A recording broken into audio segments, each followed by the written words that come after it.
ప్రభునందు ప్రియులారా, మీ అందరికీ ప్రభువైన యేసుక్రీస్తు నామమున శుభములు. సంక్షోభ సమయములో స్త్రీ పాత్ర.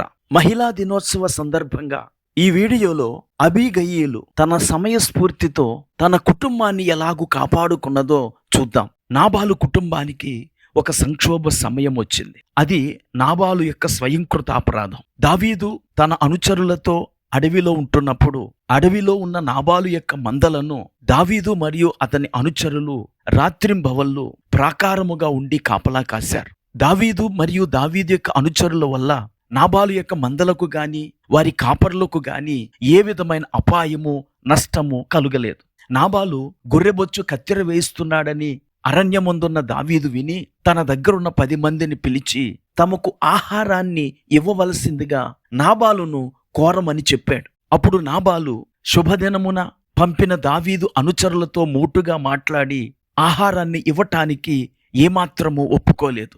దావీదు అనుచరులు వెళ్ళి ఆ విషయాన్ని దావీదుకు తెలియచేయగా దావీదు తన దగ్గరున్న 400 మందితో బయలుదేరి నాబాలు ఇంటిలో ఉన్న ప్రతి మగపిల్లను తెల్లారే సమయానికి చంపాలని నిశ్చయించుకొని బయలుదేరారు. ఆ విషయము నాబాలు భార్య అయిన అబీగయీలు ఒక పనివాని చేత తెలుసుకొని దావీదుకు దావీదు అనుచరులకు 200 రొట్టెలు, 2 ద్రాక్ష తిత్తులు, వండిన 5 గొర్రెల మాంసము, 5 మానికలు వేచిన ధాన్యము, 100 ద్రాక్షగలలు, 200 అంజూరపు అడలు గాడిద మీద పెట్టి పనివాని చేత ముందు దావీదు నొద్దకు పంపించి ఆ వెనుక ఆమె గాడిద మీద బయలుదేరింది. ప్రియులారా, ఆమె ఆలస్యం చేస్తే ఆమె కుటుంబములోని మగపిల్లలందరూ చనిపోయి ఉందురు. కానీ ఆమె చొరవ చూపి దావీదుతో మాట్లాడి దావీదు కోపాన్ని తగ్గించి తన కుటుంబాన్ని కాపాడుకున్నది.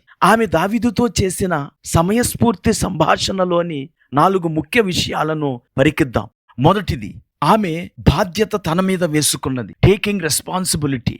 దావీదును చూడగానే తాను ఎక్కిన గాడిదను దిగి సాష్టాంగ నమస్కారం చేసి, నా ఏలినవాడా, ఈ దోషము నాదని ఎంచు అని తప్పు తన మీద వేసుకొని శాంతి కోసం ప్రయత్నం చేయటం ఆమె యొక్క నాయకత్వ లక్షణాన్ని సూచిస్తోంది. రెండవదిగా, ఆమె పరిస్థితిని తేలికపరిచింది. Diffusing the anger. దావీదు యొక్క కోపాన్ని చల్లార్చింది. తన భర్త యొక్క మోటుతనాన్ని, మూర్ఖత్వాన్ని ఒప్పుకొనుట ద్వారా ఆమె దావీదు యొక్క కోపాన్ని తగ్గించింది. ఆమె దావీదుతో ఇలా అన్నది, నా ఏలినవాడా, దుష్టుడైన ఈ నాబాలును లక్ష్య పెట్టొద్దు. అతని పేరు అతని గుణమును సూచించుచున్నది. అతని పేరు నాబాలు, మోటుతనము అతని గుణము. మీరు పంపిన పనివారు నాకు కనబడలేదు. నాకు కనబడి ఉంటే నేను ఆహారాన్ని మీకు అవసరమైనంత మేరకు పంపి ఉండేదాన్ని అని చెబుతూ పరిస్థితిని తేలికపరచుట ద్వారా దావీదు కోపాన్ని తెలివిగా తగ్గించింది. మూడవదిగా, ఆమె దేవుని చిత్తాన్ని దావీదునకు గుర్తు చేసింది. రిమైండింగ్